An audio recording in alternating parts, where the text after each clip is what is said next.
Good afternoon and welcome to the Public Safety Committee. I am Mark Conway, Chair of the committee and representative of the 4th District.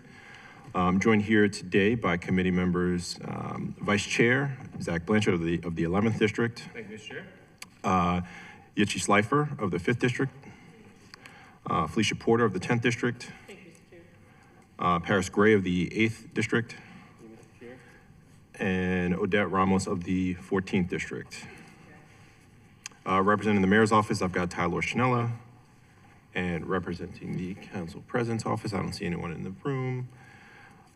Today, the committee is having a hearing to discuss LO 25-0005, legislative oversight, crime reduction, and violence prevention.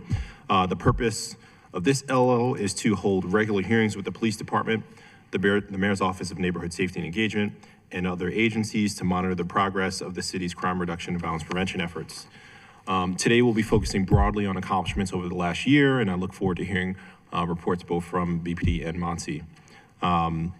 This is going to be our last oversight hearing of BPD and of MONSE for the year. We do this every year, and it's an opportunity for us to look back, talk about what we've learned, talk about what we've accomplished, and it has been another amazing year for us. I think we can all probably say, if we go back 5 years, we didn't know that we'd be here, and we'd be incredibly proud of ourselves. So one, I want to thank all the folks in this room that have done the hard work to make sure that we continue to drive down violence and drive down crime in our city.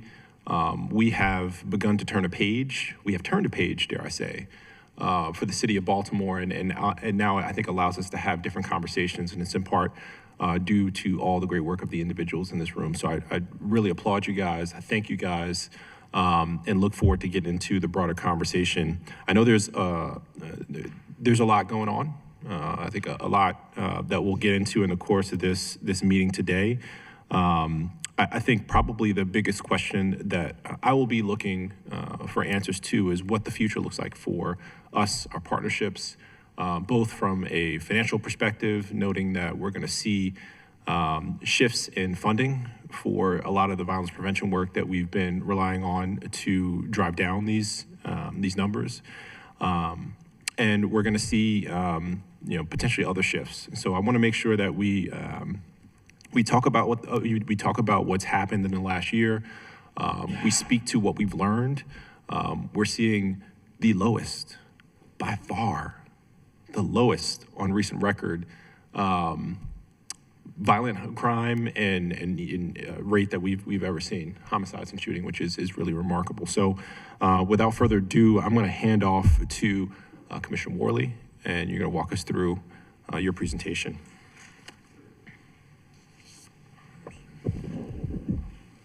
Good afternoon, everyone. I'm Commissioner Richard Worley. Joined with me is my great executive team beside me and behind me, and all of our partners also beside me and behind me. Good afternoon, Chairman Conway, Vice Chair Blanchard. I want to start off really with where we are today with our homicide numbers. We started tracking numbers in 1970. The lowest number that we've recorded since 1970 was 171. As of today, we have 127 homicides, 181 compared to last year, which is 54 less, which is a 30% reduction. 297 shootings compared to 393, which is a 96 difference in victims and a 24% reduction. And I know you said if we go back 5 years, but we don't even have to go back 5, we can go back 3. 2022, we had 333 homicides and 688 shootings. That's 1,021 people were either the victim of a homicide or a shooting.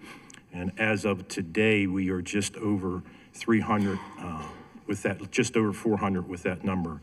Quite an accomplishment, but we still have a long way to go.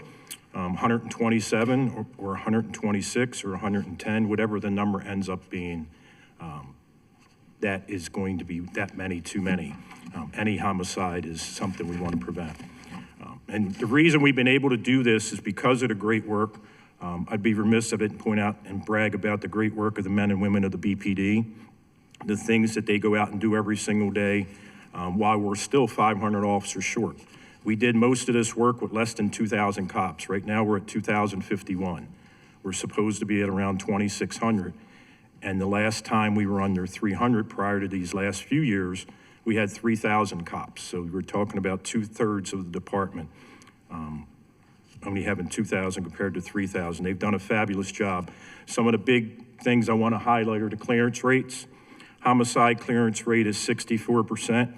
Just 2 years ago, it was 34%. And this is to all of our great work the homicide detectives and all of our men and women have done, along with their partners, but also the community. I think this shows homicides and all these clearance rates that you see are a direct result of, I believe, the community trusting us a little more and building more trust with them so that they're giving us information to help us close these cases. Plus, it's cutting down on the amount of victims, so it's giving our great detectives chances to investigate cases longer and putting in the time. You see the shooting clearances from 42% at 2023. And one of the big ones that I want to highlight, because this is one that homicides and shootings affect a lot of people, but a lot of things that we don't look at a lot of times affects more of the public, and that's burglaries. Burglaries, the national average for burglary clearance is 14.4%. Our detectives clear 30% of them along with our officers. So that's a really good stat for something that is one of the reasons why a lot of people decide to leave certain areas of the city. So go into our homicide numbers. You can see, I'm not going to go over each one, but you can see significant reductions in almost every category. Northeast District shows the biggest. They went in 2023 from 32 to 13 to 7. Now they did benefit from the redistricting, so that did help them a little bit.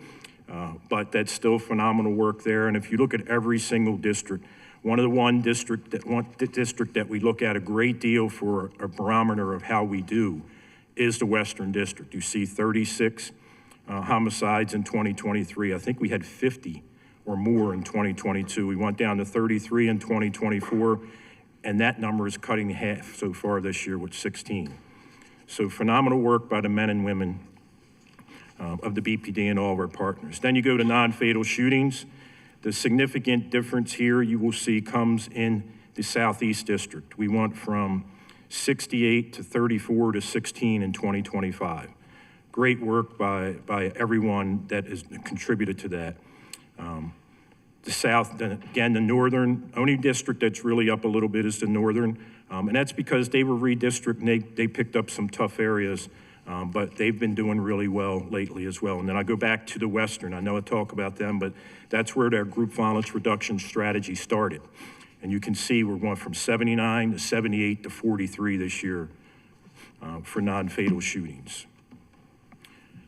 Go to robberies, and this is something that I hear a lot, and I hear this and I see it on social media. All the homicide and shooting numbers are great, but they're still doing carjackings and robberies are up. That is just not true. Our robberies are down in every single district.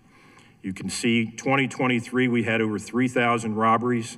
2025, we've got 2,157. And our carjackings are down. Almost every single robbery category is down. And then we go into our rapes. Those are also down. We went from 294 to 336 last year, back down to 238 this year. And I just can't say enough about the work that the men and women have done. Then we go into our aggravated assaults. Again, down. The only district that shows a slight increase is the Southwest, but everybody else is down, and we cut 1,000 aggravated assaults from 2023 to 2025. And then burglaries by district. You'll see this is one of the numbers that we have not really struggled with, but it's something that stayed consistent. And the reason that I think this is happening is because what happened is we had a lot of individuals who were doing robberies and carjackings. We put plans together and we combated the carjackings. So they want the street robberies. Now we're driving down the street robberies. So now they've moved to other forms of getting what they need. And now we've gone to burglaries, and we will do the same thing with that. We will drive these numbers down in coming years. We've already got a 30% clearance rate. And then we go to auto thefts. You can see the number from a couple years ago. Of course, that's when we had the Hyundai and Kia incidents. And then it got cut in half last year and it went down this year again, which is similar. I believe those numbers are similar to what we saw before the Honda Kia problems. Larcenies, this is one of the few ones that we continue to, everybody has struggled with this pretty much. It's package thefts, shoplifting, things like that, the lower level crimes that we can put more time to now because we can dedicate more time to it because some of our higher offense crimes are doing such a good job. Then you go into arsons. We have a great partner in the fire department. They do a fabulous job with us. Our detectives jointly work together in the same offices, and they've got a great relationship with cutting down on these incidents. And then we go to some of our proactivity, our felony CDS arrests. We went from 1,074 last year to going to be over 1,200 this year. And you will see the Southeast District has increased 133% from 69 to 161. And almost every district is up. The Western went down a little bit only because we shifted resources to other areas so they didn't have quite as many officers. And then you go to the misdemeanor CDS. This is a big one simply because 3 years ago we weren't hardly making any arrests because they weren't being prosecuted. Now they're being prosecuted. We're up to 780 arrests. You see the Central was driving that number to 143, but every district has increased over the last couple of years. And then we get into something that is going really well, and this is something that we're going to continue to build on. This is our entertainment district unit. And what this is we decided that the Inner Harbor unit, the function that we put the Inner Harbor unit together was no longer part of what they were doing. It was part of it, but not the main function. So we put an entertainment district together, and some of the members that were in the Inner Harbor unit actually work in this district, but in this unit. But we also put in a posting for other officers, and they've done a fabulous job. Now, what we added with this is there's only 9 officers, 2 sergeants, and a lieutenant in this unit. But when our new academy classes come out, they go on foot and they work with the entertainment unit, and that's who you've been seeing around downtown. We send them to other parts of the city. We just put a big push on the incidents in the block because we get a lot of incidents there. They've done a fabulous job there. And these are our young new officers who just basically, once they graduated, go to field training for 10 weeks. Then they go to this foot patrol with the entertainment district. And they stay there for about 6 to 10 weeks until the next class comes out. Then they go to their districts, the next class walks foot, and we're going to continue that because it's done really well. 13 DUI arrests, just a lot of good work by our really young, proactive officers. They've written reports, they've done over 11,000 business checks, they've been walking foot a lot. I've seen them walking on the block, I've seen them walking all through the downtown, Fells Point, Fed Hill area. But during the week when they're not used in the entertainment districts, they actually move around to the other districts in the city to do things. And one of the most important parts of our agency is our recruitment. We changed the company that we use for our advertising. It's been a huge success. Our recruitment unit, our hiring unit, HR, everyone has done a great job getting us officers. We have incentives to try to bring the officers into the department. Right now, we have about 166 individuals in the department, in the academy, that are going to hopefully become officers within the next 6 months. That will help us build back our staffing numbers and try to get up to the 2,500. Plus, we've also started the cadets. We hired 21 cadets in 2025 compared to 2024. 7 of those have transferred from being cadets to being officers, which is exactly what we want. We want the junior cadets that I think Chief Reynolds will talk about, to cadets, to officers. So it's a streamline for them to move right into the police department. And that will end my presentation. I will turn it over to Chief Sullivan for the compliance part.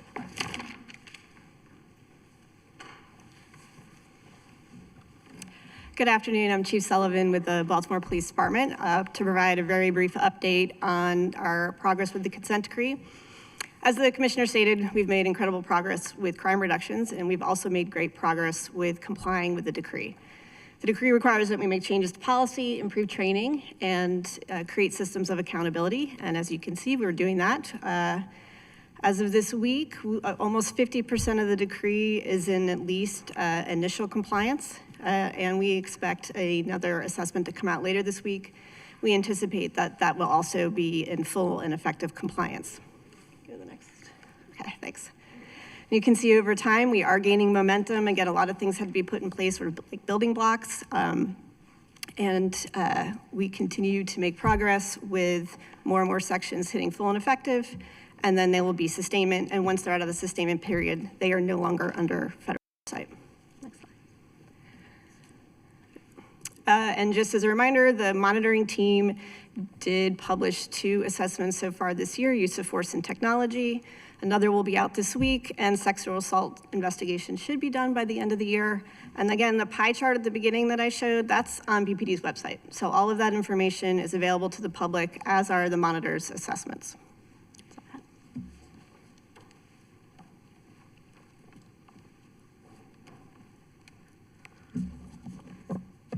Good afternoon. My name is Lisa Reynolds. I'm Chief of Youth and Community Partnerships at the Baltimore Police Department.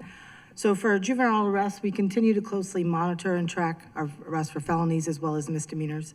We are utilizing our ability to make SINS referrals based on youth who cannot be charged for delinquent offenses.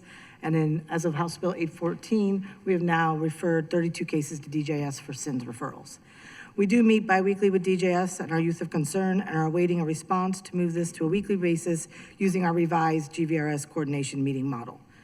We have seen decreases in arrests and rearrests of youth of concern due to the hard work of investigations to identify patterns and trends, and our work with DJS and the state's attorney's office to communicate monitoring concerns and the need for services and court interventions. Notable offenses year to date: robberies are down 19%, juvenile carjackings are down 38%, stolen autos are down 6%, and handguns for youth charged as adults and charged as juveniles are down 41%. So for our Youth Advisory Board, we're pleased to announce we had our first meeting in November. We have 13 participants. Our next meeting is tomorrow with the ACE Academy. When we built out the framework for the Youth Advisory Board, we were able to utilize YouthWorks to build a sustainability model that utilizes ACE Academy as our Youth Advisory Board participants. While the consent decree requirement is essential, we're also looking to include youth-requested topics based on their interest. We're doing QA with officers to build positive interactions, exploring a cadet recruitment campaign led by interested students, guide a youth perspective voice into our training curriculum, and utilize recommendations on the expansion of our work with junior cadets. As you may know, we are currently at capacity with 90 junior cadets representing 20 area city high schools. Through our work, we're also able to connect with other youth advisory boards, and we'll be hosting members of the Baltimore City Youth Commission at our January meeting, and we will be doing a field trip here with our youth advisory board to the Youth Commission Council hearing in February. Another accomplishment is our work with the LGBTQ community. The board will be made up of approximately 20 members, and they will represent the diverse spectrum of the community and their lived experiences. This board will serve as a collaborative platform between the department and Baltimore City's LGBTQIA individuals, with an emphasis on public safety concerns. A selection committee reviewed 30 applicants using a formal scoring rubric and are currently making their final selections. And last is our continued work through the Multi-Agency Inspection Task Force. We continue to grow and expand our work with a total of 58 community blitzes completed and another 2 slated before the end of the year. In our work with MONSE, in October, we held a breakfast event to review lessons learned and invited community members and organizations to incorporate their feedback. In 2026, we aim to work more at the front end with the community and get their ideas for the Blitz to help us sustain our efforts. This is our commitment to doing this critical work with the community and not to the community. We work closely with MONSE on reviewing the 311 and 911 calls for service in the footprint and being able to strengthen our resource component. While we are looking to improve the physical environment and address criminal activity, we want to meet the needs of the community members to bring change to the circumstances they face each day.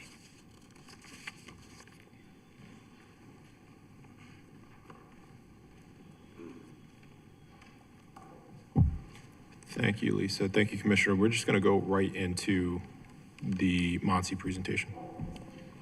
Thank you. Good afternoon, Chair Conway, members of the committee. My name is Stephanie Mavronis, Director at the Mayor's Office of Neighborhood Safety and Engagement. Thank you for having us here. Baltimore seeing historic decreases in gun violence, and our message here at the end of the year is that we have to continue to focus on violence. We've seen 3 years of sustained reductions in violence, an extension of the trend that started in fall of 2022.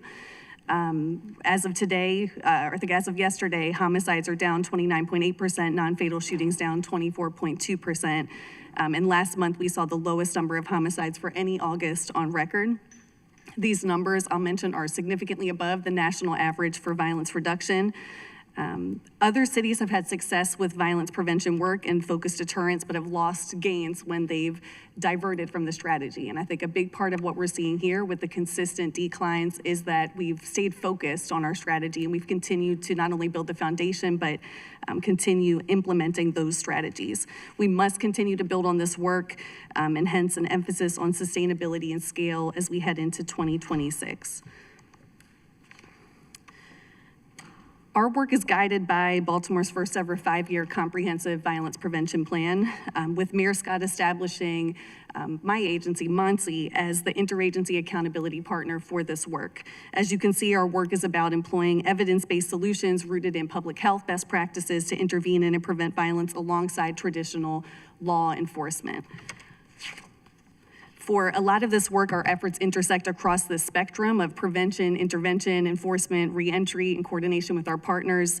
Taking GVRS for an example, I have it there listed next to the intervention side of this flow chart, but that is an example of a strategy that has an enforcement component, it has a reentry component and prevention component. And so really thinking about how we build on and foster all aspects of this ecosystem and serve as a complement to the great work that we've just heard of being done through BPD and our enforcement partners. When we do our job correctly, we're reducing the burden on law enforcement and the justice system. This work is done in partnership with our community-based organizations, fellow government agencies, local anchor institutions, law enforcement partners, and most importantly, Baltimore residents from all walks of life, with our agency serving as a coordination and accountability partner. So just running through some of the year-end highlights for our major initiatives, the group violence reduction strategy. This is a strategy that, of course, has been studied, evidence-based. We see the impact of this work specifically on reductions in homicide, shootings, and carjackings without increases in arrests in the districts that we're in.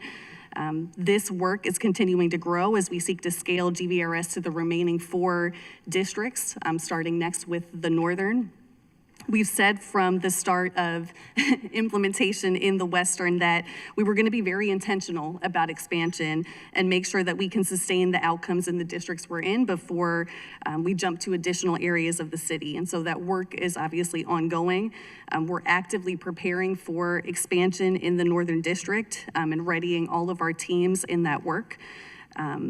And we want to make sure that not only are we ensuring we have the service capacity as we go into new districts, but we also have the requisite enforcement capacity in each of those districts, and that we maintain a strong partnership. All right. And some highlights in the data. Since we first started this work in the Western District as a pilot to today, we've been able to connect 335 people who are at the highest risk of involvement in gun violence with life-changing services. We've delivered 441 full custom notifications where we do give that offer of services. And so you can see, comparing those two numbers, the 441 and 335, that the vast majority of people do take us up on that opportunity to be connected with services. We know our work is having an impact, and of those enrolled in services, over 94% have not been re-victimized. Again, the population at the highest risk of involvement in gun violence, and over 90% have not recidivated. There have been 581 arrests, with 506 arrests being done by GVU associated with this strategy. Highlighting next some of our community violence intervention work. We've made strides reinforcing frontline community violence intervention staff with Safe Streets. Our staffing levels are up over 20 percentage points since 2023. Thanks in no small part to the strong partnership with the Baltimore Police Department, where we've been able to streamline the background check and interview process for our Safe Streets staff. This fall, some of you may have heard the mayor's announcement around the federal shutdown. The mayor allocated funding to sustain our Baltimore City Hospital Violence Intervention Network, continuing that work, I think, into the 4th consecutive year. This is work that was previously funded by ARPA, and where we're seeing promising outcomes, including 2,322 patients served across 9 hospitals and 5 medical systems that are a part of that network. Our school-based pilot is in its 2nd year at Carver, Digital Harbor, Edmondson, and Mervo. That work is going strong. We just had Chief Wallace and the fire department come out and speak to students at Carver. And so really thinking about the synergies across this work. Just to highlight a few data points here. So far, year to date in 2025, Safe Streets has conducted 1,652 mediations. They've also made, Safe Streets, 178 referrals for services. This is a new metric that we've began tracking this year. This is work that Safe Streets has always done, really serving as that liaison and conduit in the community to connect people to services, but now it's something that we track in the data. Safe Streets has also conducted 302 community resource events. Just as a reminder, we track this data rigorously and publish annual reports on our website. You can see one example there in the bottom right corner. That is the 2024 annual report. We will have the 2025 annual report published early in the new year. And we also use data to inform the work. The Safe Streets staff are using data to determine where staff are deployed within their respective catchment zones. And so I've also included here an example of a weekly report that is produced by our team to help with that data. Moving on next to victim services. Monty's Victim Services Lane is a direct service provider of intensive and non-intensive case management, intimate partner violence prevention work, and anti-human trafficking work. Our team is able to leverage our relationships with the community, with law enforcement, with our hospital systems to connect with victims and assist them with whatever supports they need. This work has been done in close coordination with the police department, victim services unit, and all other partners, including the state's attorney office victim services team. These are real people getting real support in ways that are not directly tied to the justice system, funeral assistance to support our families honor their loved ones, emergency relocation to preserve people's safety, and so much more. On the intimate partner violence prevention front, we're helping victims navigate the protective order process. That's something that the Monty IPV prevention team is doing. We're coordinating responses with our system level partners, with our domestic violence high risk team. During Domestic Violence Awareness Month in October and all year round, our staff participate in engagement activities. We've had at least 59 engagement activities that seek to educate our residents about the signs of unhealthy and healthy relationships, including more than 81 community partners reaching more than 2,316 participants so far this year. And the Baltimore City Visitation Center, which falls under Monty's umbrella, safely facilitated 812 supervised visitation and monitored exchange sessions in 2025. On the anti-human trafficking front, also a part of Monty's Victim Services operation, we did make $300,000 available in funding to 9 community partners who have been actively coordinating resources on the ground for street outreach, as well as providing wraparound supports to survivors and people impacted by this issue. We've continued to train city personnel to recognize the signs of human trafficking. We've been doing some of those trainings as well for our hospital systems. One example to lift up here, Blue Dot, a partnership with the fire department, Monty, and Mercy Medical Center, provided emergency services to 38 survivors of human trafficking this year. just in my final few slides here, this provides a snapshot of our reentry work. We continue to take referrals for reentry support services. We're in the process of hiring a dedicated reentry coordinator as we continue to grow and expand this work. We've secured for the second time $312,000 from the Governor's Office of Crime Prevention and Policy to support housing for Baltimoreans returning home from incarceration. And we were able to support last year with these funds 33 returning citizens who were housed and provided some level of support as they were getting established in this next chapter of their lives. On Coordinated Neighborhood Stabilization Responses, or CNSR, this year we've had 22 activations, including 13 full stabilizations and 9 community responses. Just in one example of a notable response in some of our outreach and engagement in the Wilkins-McHenry area following violence and I think other takedowns as well, 72 people accepted treatment services through that engagement. And so that's just one metric and how we're trying to track some of the impact of this work. Penn North, following the mass overdose incident, is an area where my team continues to stay active and maintain a presence on the ground. We've engaged over 200 people at the first resource fair that we held back in late July, which included connections to behavioral health, substance use, harm reduction, housing, and other supports. And we continue to stay engaged even in the Brooklyn Homes community following, of course, the terrible mass shooting in 2023. I've included some information here about summer youth engagement, as Monty plays a key role in youth safety engagement during the summer. We had a very successful summer in 2025. We started in April this year, so we effectively doubled the length of our activation for summer youth engagement. And this year, our staff documented more than 977 positive interactions with young people.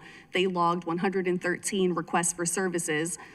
And these included connections to everything from employment to housing assistance, reconnection with school, getting re-enrolled. And so really looking forward to continuing this work and just thankful and grateful for the partnership of everyone in our community-based space, the police department, school police, for being a part of this work.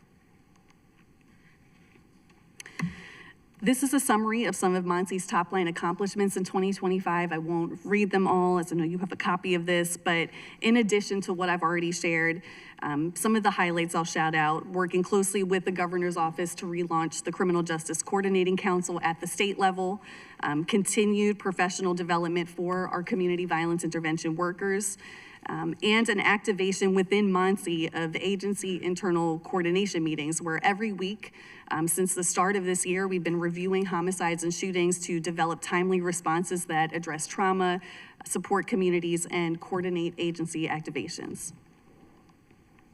Now, in the final year of Baltimore's first comprehensive violence prevention plan, the agency's made significant progress as a partner in advancing public safety across Baltimore, achieving historic reductions in crime and violence through this comprehensive and community-centered approach. We've helped build, in partnership with the police department, with a diverse network of community partners, a coordinated ecosystem of prevention, intervention, and response that continues to evolve and expand. And we recognize that this work and these accomplishments could not have been possible without the shared passion, commitment to service, and reliance on expertise of all of the public safety partners. As MONSE deepens these collaborations and scales our practices, the agency remains committed to driving sustained reductions in violence and improving well-being in our neighborhoods. We know that this work is making a difference. One of the things that we're actively working on right now with our health commissioner is relaunching the Violence Prevention Task Force and really making sure that as we develop the next comprehensive violence prevention plan, that we are leveraging all of the partnership that we can within city government, with our state agencies, and with all of the partners who stand to contribute something to the overall public safety ecosystem. I'll conclude my presentation there and look forward to any questions. Thank you, Director, and thank you, Commissioner, for your presentations. I want to note we are not accepting public testimony today. So if there is anyone here who is here for public testimony, we typically do not accept public testimony for these police oversight hearings. We try to keep them focused. However, if you do want to provide any written testimony, otherwise we'll accept that. Please make sure to send that to. Yeah, we're gonna get to questions. Please feel free to send your testimony to the committee. We are gonna open up to questions from the committee. I'm gonna start with a few of my own. I mentioned, well, one, I'll say this. It is my hope that the conversations we have in this committee are productive and informative and help to continue to guide us in the right directions. I know very often we have pretty tough conversations here, and over the years, I think it has continued to refine the tools that we bring to the table when we address violent crime or property crime or whatever the crime is. Another thing I think is super important is we have been very fortunate, I think, over the last now 5 years to have ARPA funds really support a lot of the work that we've been doing, especially in Muncie. Around $50 million of that went to standing up a lot of the comprehensive violence prevention work that we've been doing. My first question here is, we know that's ending at the end of this year. I'm curious how we're thinking about our efforts going into next year. We don't expect to have another $641 million rain down from the sky. If you could give me a little insight, how much of that has gone to the respective agencies here? And how are we thinking about accounting for the fact that we won't have those millions of dollars in order to support our efforts going forward? So I pose that both to the commissioner and the director. What clarification, when you say how much of it's gone to the respective agencies, how much ARPA funding has gone to Muncie? No, the question isn't how much. I mean, I know it's over $50 million, and then, some of it has gone to partnerships that we work with, those nonprofits or otherwise. Now we know that money has come to an end. It'll be coming to an end this year. I'm very curious how we're thinking about the pieces of the violence prevention initiatives, partnerships, nonprofits that were funded through those funds that will no longer see that money. Those folks, we're still going to have to count on them as partners going into next year. I don't know what it may have funded, for instance, in the police department. If you're able to detail that for me, that'd be helpful. But the idea here is we're going to be losing a pretty significant amount of money. The point here is we know the federal government is not going to be raining money down on us anytime soon. So I'm curious how we expect that change in position, that change in funding, that change in support is going to impact our crime efforts across the city. Is that clear? So thank you for the question, Council Chair. When ARPA funds were first invested into Muncie as part of the mayor's violence prevention investment, yes, the mayor invested $50 million at that time. I think it was in late 2021 to the agency's work. A lot of the funds that ARPA supported, yes, some of them went to community-based service providers. Other funds went to staffing for what was effectively a brand new city agency that significantly expanded the scope of what was the Mayor's Office of Criminal Justice prior to. We've always treated this as a one-time funding source and have been planning from the beginning of that infusion of ARPA funds to think about what sustainability needed to look like. So fiscal year 26 will be the last year that any ARPA funding will be a mix of our initiatives. What we've been able to do with the administration every single year, I think at least going back to fiscal year 24, is start to make slow but steady investments in the general fund for some of those things that were essential to carry forward from ARPA. So we're not looking at a one-to-one replacement of every dollar that was originally invested in ARPA, but we have been really strategic about what needs to carry forward. I believe in the fiscal 25 or fiscal 24 budget was the first time we saw the first few positions that started out as ARPA funding. These were GVRS manager positions that play a key role in deploying that strategy, be picked up by the general fund.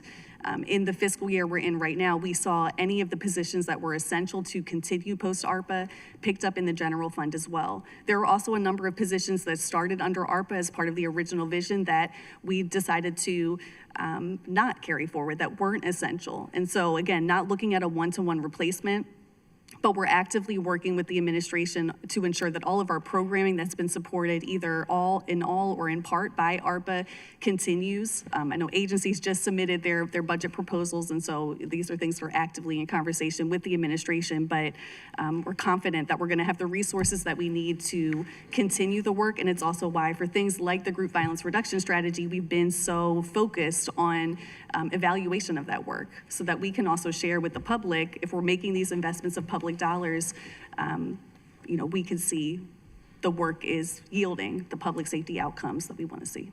Sure. This is not the first time I've asked this question. I've asked this question pretty much every year since we started receiving ARPA funding. And a big part of the reason why I've continued to press on metrics and things of that sort for programs that could potentially roll over into the general fund was to help us understand what we wanted to keep, what we didn't need to keep, what we would have to defend later on down the line, because it's a pretty good amount of money. So I think that is helpful, Director. I'm curious, as we look at the tentacles, the various nonprofits programs that we either rely on directly or indirectly that are currently relying on ARPA funds, when that money does dry up, how does that affect the rest of our operation?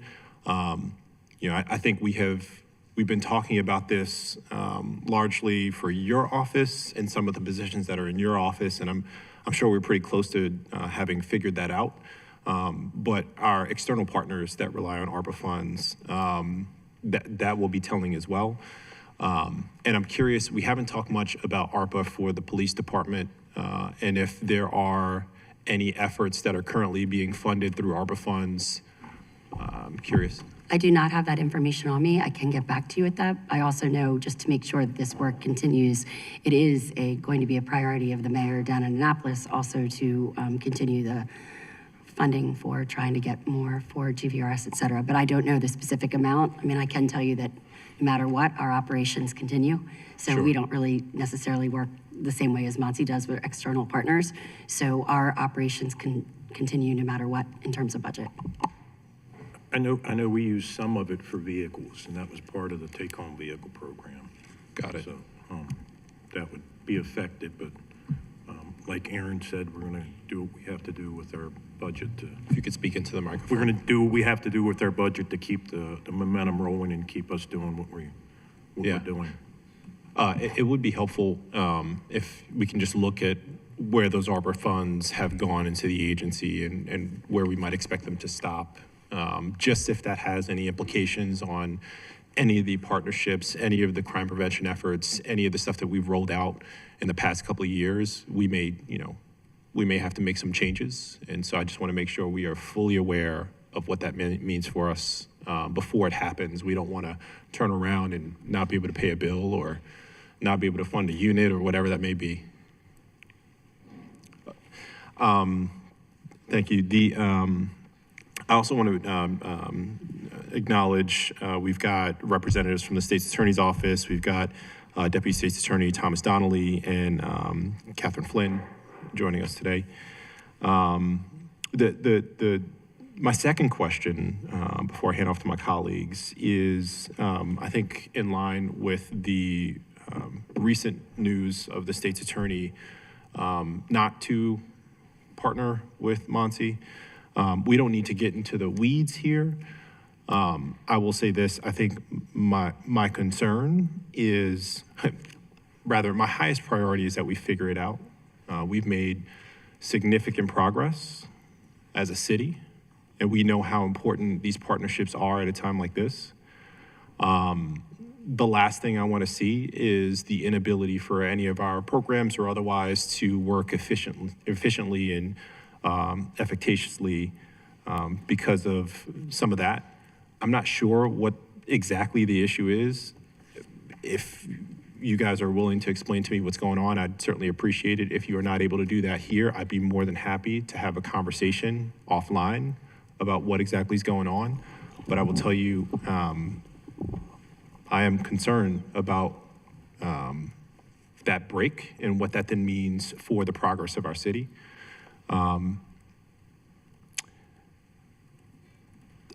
That is a statement. That is, you can speak to that statement if you'd like to. Sir, with respect to that, I'm happy to answer questions about Sure. Anything that this council has. Out of respect for the state's attorney and the mayor, I'm not going to address any of those issues today. We have not, I don't think anybody in our office has spoken publicly about this, so I think it would be inappropriate for me or anybody here on behalf of the state's attorney's office to weigh in on that today. I understand. I think I can probably speak for all my colleagues here. I think we want to find, we hope that you guys find some solution. I understand there are legal considerations, there are ethical considerations, and so on and so forth that are at play here. Whatever it takes for us to figure out what we need to do, I think there are significant pressures at various levels of government, fiscally, organizationally, and otherwise, that are going to be a challenge for us in the coming year. The last thing I want to see is a lack of coordination on the very local level. So if there is anything I can do, if I can be at the table, if I can support, if I can cheer from the outside, I'm rooting for us, and I want to see us do well. So I want to make it clear, it is certainly my priority, and I wouldn't be surprised if it is also the priority of my colleagues on this committee, that we figure this out and make sure that we can do whatever we can to continue to see us together in partnership as a team, all of us drive down crime. That is the highest priority for me. Yeah, and thanks for that, Mr. Chair. And the mayor and the state's attorney are going to be meeting, and we hope to be able to resume that partnership. Thank you. I will turn it over. We're going to start with Vice Chair Blanchard. Thank you, Mr. Chair. Thank you everyone for being here today. First off, Aaron, thanks for getting the 23 to 25 data on. I think it really does, it really does help tell the story and how significant the drops are, not just between this year and last year, but between last year and the previous. Thank you for the suggestion. Fair enough. Appreciate it. Also, I want to give a quick shout out on the Monsey side. Terrence Nash in the Lexington Market area work group thing, it's been super helpful. So really appreciate y'all, helping just point him in that, make him doing that area specifically. I think that's really helping us move the needle on some important stuff in an area of the city that obviously can use the help there. So that's been great, and I appreciate that. Last, I don't mean to be saying all happy things, but one more thing that I just kind of want to emphasize here. Maybe the most kind of surreal thing to me with the trend that we're seeing is the clearance rates, right? Like our clearance rates are higher than they were last year in every category. They were higher last year than 23 in every category. Any one of the bigger crimes, if you commit it in Baltimore City, you are more likely to be charged for it than nationwide as a whole, which is, needless to say, something that when I point that out to some of my constituents, it's hard to believe, but it is actually really impressive and just it's a really, obviously really important part of the thing. But I think it's almost getting not noticed with the drops we're seeing in homicides and shootings, that the really substantial increase in the clearance rate, great work on all parties involved there. So thank you, Commissioner, there. In the case, so a couple to the actual questions part. One, recruitment. So also, huge jump year over year. What's, besides just like, hey, we're figuring things out and working and investing, whatnot, like, how are we getting such a big jump in the number of new officers? Well, the first thing was we changed advertising companies, and they put together some really good short snippets of things that officers do. They came here, filmed them, and they put them out. And then we've got we got over 400 interactions per month online. And then we're bringing attention to ourselves. I don't know if you see it on Sundays, you see the Ravens lineup. So we're bringing our officers out. But I think the fact that we go and talk to every single recruitment class that starts within a couple weeks of them getting hired and being in the class, we ask them a couple questions. One of them is, why'd they come here? Why'd they choose law enforcement? Why they chose BPD? And a lot of them are our own officers are telling them to come here, and officers from other agencies, like, hey, you want to learn how to do things, come here. And the fact that we're becoming something I never, ever expected BPD to be was the department that a lot of agencies around their country are looked at to come and figure out how we did the change, how we are able to reform a department and lower crime at the same time. And it goes back to everyone here, and specifically a lot of the men and women out there that you see in the blue uniforms and the suits that are investigating the cases, because those are the ones that are on the front lines that are keeping us, keeping the momentum going, and then putting the people into the classes and getting the classes run through at E&T. That's not a simple task. We just started a class with 65 people. And we haven't had a class like that in I don't even remember when. My class only had 40-some. So, and then we did that, what we did several years ago was when we brought back it was called Explorers, now it's Junior Cadets. We've built that up. I think we have over 90 of those. And then they can move right into cadet. And you see we had 7 people who may not have been cops who moved right from cadet to officer. So I think it's just the fact that we put so much focus on it. And we've done such a great job with all of our partners. And our recruitment team is out there. You saw the truck. They've got tents set up. We're visiting schools. But the best advertisement are our officers that are telling other people, hey, this is a good place to come here. Yep. So how is this looking for I know you have been wanting to do the shift to the 12-hour shifts, and that was limited by manpower. How are we looking at with that? I've looked at that. We need about 125 or 130 more people in patrol. We have 166 in the academy. That sounds like that would do it, but that's not the way the numbers work, because we have promotions, we have people retire, people who decide that they want to move on to something else. So we have to continue to build that, and work with the FOP. They've been a great partner of ours because we want to try to. We're trying to quash a lot of things that are causing low morale. We're trying to bring the morale up. This would give them so much time off, and it's a great schedule and allows us to need less people in patrol. We'd have an overlapping shift in there. It's a little complicated, but for the most part, we need about 125 more people in patrol. And every time we've tried to change schedules, we have never done it correctly.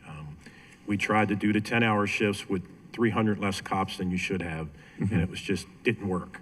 So the only way we will do this is we have enough people in patrol so that we don't have to have any overtime from 12-hour shifts. Now, we'll still need it because people will call out and different things, but we can't be 300 and 400 cops short. It has to have the amount of the numbers that we need. And I think we can get it because if we can keep half of those 166 in patrol, that would be close. But usually what happens, you keep about a third in patrol because you have to backfill spaces. So you think this could potentially be a 2026 change? It would never happen. It would be 2027. If we change 12-hour shifts, Okay. It would be 2027. What would happen is we would have to open up with the FOP and basically show the FOP, and we'd both have to be satisfied that this would be beneficial to our men and women, that we have enough people to do it. That's the most important part. I don't want to do anything that we cannot sustain without forcing people to work overtime. I absolutely hate drafting people. I hate when we have to tell people that you can't go home, you have to work because we need you. I'd rather them volunteer. Yep. And so my goal was to try to completely eliminate that. And it's a better schedule. All the officers, sergeants and lieutenants, they would all work together. They'd all have the same days Yeah, I remember off. you explaining that It's to a me great, from a unit cohesion Yes. perspective. Yep. And then the last question that I have, so entertainment district unit, this is something I was, really thankful to hear when it was coming out, and obviously, some of the focus areas are, in the 11th, so very appreciative of that. I'm curious, I'm not maybe as convinced as maybe you're feeling right now, so can you talk as far as like the effectiveness that it's having, like, already right now? Can you talk me through how you're assessing, like, yes, this strategy is working and we want to keep going in this direction? I look at it based on how much crime we have in the area, how many complaints we get in the area, and what I see with my own eyes. I have been talking about, and I know the block is something I've been talking about because I drive through it a lot and I see the vehicles that are parked there. And for the first time in years, I see officers addressing it. And our entertainment district has shifted, and we had a shift in districts. The Central took over a lot of the entertainment district. They not only had Inner Harbor, they now had Fells Point.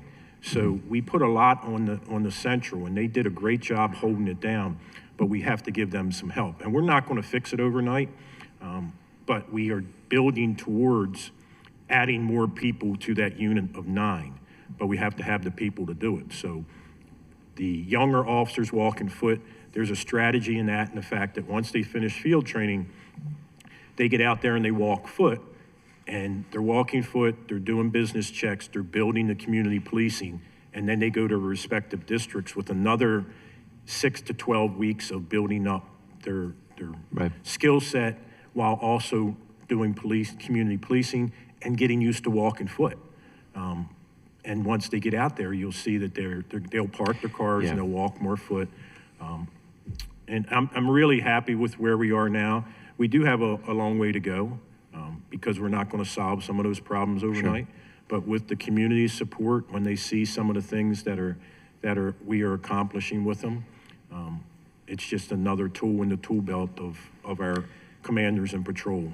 Yeah, and definitely I've seen it as a very, these young officers are definitely walking. I'm seeing a lot of that, and that's great. Do we have a sense of, with these bigger classes coming out and everything, like when this will be fully staffed or when the EDU will be? That we probably will not build into that unit until I have the numbers I need in patrol for the 12-hour shifts. So for the most part, the 1 in 9 or the 1 in 10, we are going to keep them. It'll stay like that for now. They'll stay like that for until- now, but we're going to supplement them. Like the next class that comes out, they've graduated, they're in field training, there will be 39 of them. So we'll go from 22, I think it is, to 39. And those the next one, unfortunately, has lost a lot of people, so to go back to 22. And then I'm hoping we can keep it up to 39. When that big class comes out, it may be as many as 45 or 50 that come out. Because even though we started at over 65, gradually some people Attrition, filter out. Yep. They may get hurt and have to go to another class, but Okay. Thank you, Commissioner. And then as a brief committee request, particular point of frustration that I get all the time from the late night business owners, and I personally have seen, certainly in the Federal Hill footprint, a lot of, is open container. And not just like someone with a solo cup, but someone with like the more flagrant stuff. Can we get that as its own?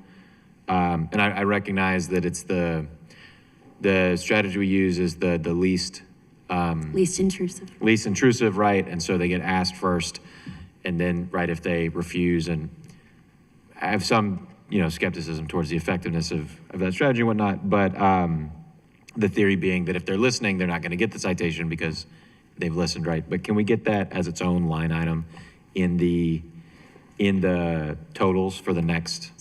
So to be clear, you want open containers as like a Yeah, like it would be civil citation or open container or whatever. I can that tell would you be. we write very little of them for that reason, but we do have some from the entertainment district, and I can get that to you. And it's not just for the reason of most effective, least intrusive.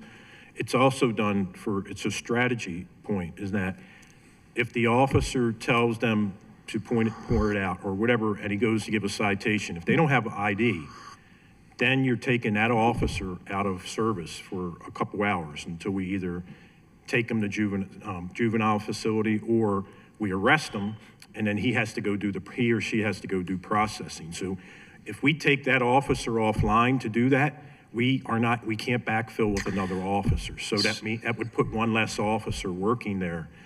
So we tell them, most of the time we tell them to pour it out, or we'll pour it out ourselves. And then if they don't, then we can write the citation. But a lot of citations can't be written because we don't know who the individuals are. Okay. Yeah, my skepticism that I've seen is like, if the liquor was getting poured out, then people would stop doing it. I think that is happening, and we wouldn't see it in the citations, I recognize that. Right. But I think that's happening a lot less than we would like that to. So just something to continue the conversation on. Thank you, Mr. Chair. Thank you, Councilman. Councilman Schleifer. Yeah, thank you, Mr. Chair. Director Mavronis, you had, in your presentation, were talking about the background checks that are conducted by BPD. I wasn't aware personally that Safe Streets and BPD were working together and that BPD was doing those background checks for Safe Streets. So my first part of that is what would have to be on that background check to prevent Safe Streets from hiring an employee? Thank you, Mr. Councilman. I think this is information I believe we've shared publicly in your committee when we did a hearing on Safe Streets around how intensive that background check process is and just vetting, period. So the police department, they received a list of names for us, prospective candidates. I don't know everything that the police department does, but they are able to give us a recommendation if someone is absolutely not to proceed in that process. If there's someone who we can see is not fully out of the life or has something else problematic in their background, I would defer to BPD on specifics there. But that's only the first part of the process. From there, before someone would even get to a place of being hired, they have to go through also a community vetting process where we ensure that people who are saying they have credibility in the communities they want to work in actually do have that credibility and actually do understand the community. And then as a third step in that process, they sit for an interview panel, an actual job interview that includes the representative from Catholic Charities or Center for Hope, that includes a representative of Monty, that includes a member of the community, and also a member of the BPD command in that district. And so coming out of that interview process, after someone's gone through the background and vetting process, someone could be able to be hired from there. So nobody is ever hired if BPD suggests that they not be hired? I would say no. Okay, and being that these Safe Streets workers are not city employees, that point has been made very clear to us many times. Who is paying BPD for these background checks? We're not providing payment to BPD for the background checks. So any third-party organization in Baltimore can just turn to BPD and ask them to do background checks for their potential employees? So BPD is a clear partner of MONSE's and this administration's in the production of public safety. MONSE has a responsibility as a technical assistance provider and ensuring model fidelity within the Safe Streets program. And so there is a vested interest amongst all of our partners in ensuring that the people who are going to wear that uniform, even if they're not city employees, are effectively representing that initiative, which the city does have a vested interest in. Because even within city agencies, when city agencies do business with one another or provide services to one another, there is a compensation structure towards that from one agency's budget to another. So I guess it's a little surprising that an external organization that is not city employees, that we would be providing that function. And I guess a concern that I would have is, let's say one of our partners, whether it be LifeBridge or whichever the other organization is, were to just put in names of employees or potential employees just to get that information, how do we really know? And so that's just a little concerning for me to do that. But I guess the last thing on this is, so I assume then BPD knows who all the Safe Streets workers are since they're getting these background checks before they start. Is that correct? Well, they're getting a list of prospective employee names. All of those prospective employees don't make it through the other parts of that vetting process and aren't all ultimately hired. But they get the prospective candidate names as we start. Gotcha. Okay, thank you. And then just switching to BPD, Commissioner Worley, I want to thank you for your leadership of what you've been doing. I think when we started on the council, I don't know if you were the head of homicide at the time or detectives. You were over the detectives many years ago, and one of the things that we had spoken about countless times was the clearance rates. And so, I just want to thank you for putting the attention on making sure the detectives have the resources they need and that those units are prioritized, because I genuinely believe one of the top reasons for the crime reduction is cases being solved. When you clear cases, you take people who are committing multiple of these, armed robberies, carjackings, homicide, shootings, you're removing them from the streets. I think that's what is the leading cause to that, and it's been a direct correlation as I've been following the numbers over the years, is that times when the clearance rate has been low, violence has been high, and now we're seeing the exact opposite. So I want to thank you for putting attention on that.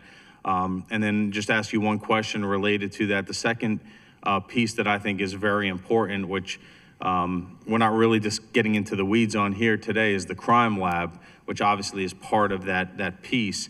Where are things with the crime lab to be making sure that they have everything they need to be solving crimes, to be processing, all these incidents and stuff, because we know their volume is very high and their backlog historically has always been high. So if you can talk about that. Their backlog is almost non-existent pretty much. They've done a fabulous job of hiring.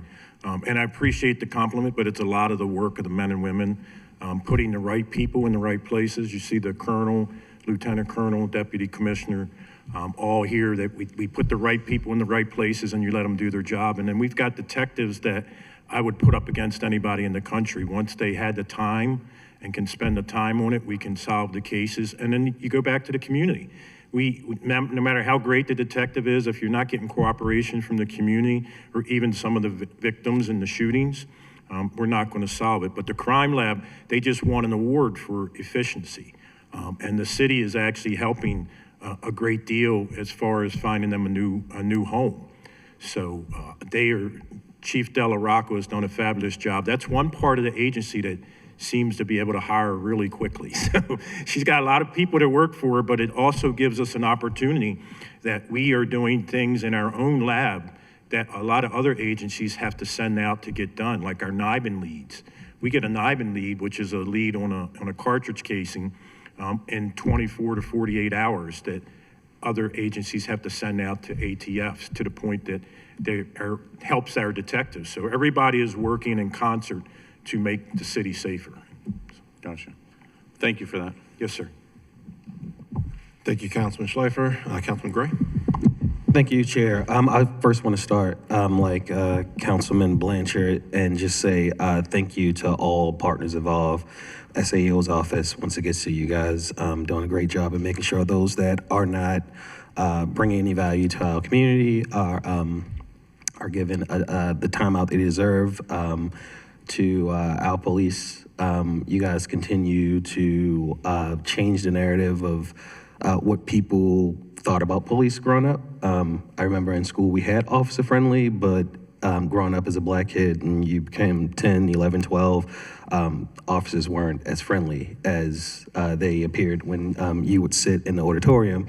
And much of that goes to the continued work that you guys do, and you're always a helpful resource whenever we have to reach out to you guys. As always, to Monty, thank you guys for doing the Lord's work and for really focusing on communities and a holistic approach. If we'd have had this type of program when I was young and when many of us were young, we wouldn't have had the out of control numbers that we had 3, 4, 5 years, a decade ago.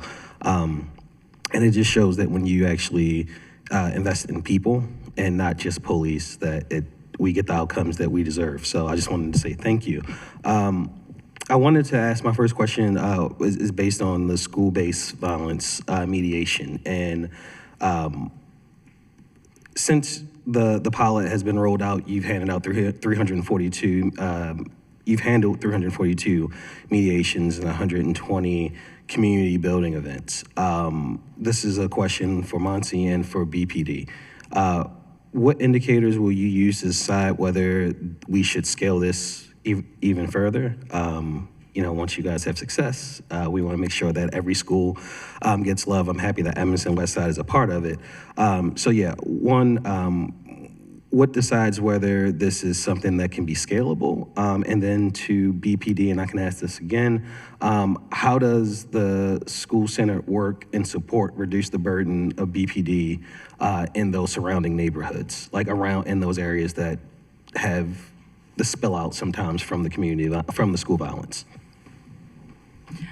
Just starting with your first question, Councilman, we are initiating an evaluation in partnership with the Baltimore City Health Department and I believe University of Maryland on an evaluation for the school-based program.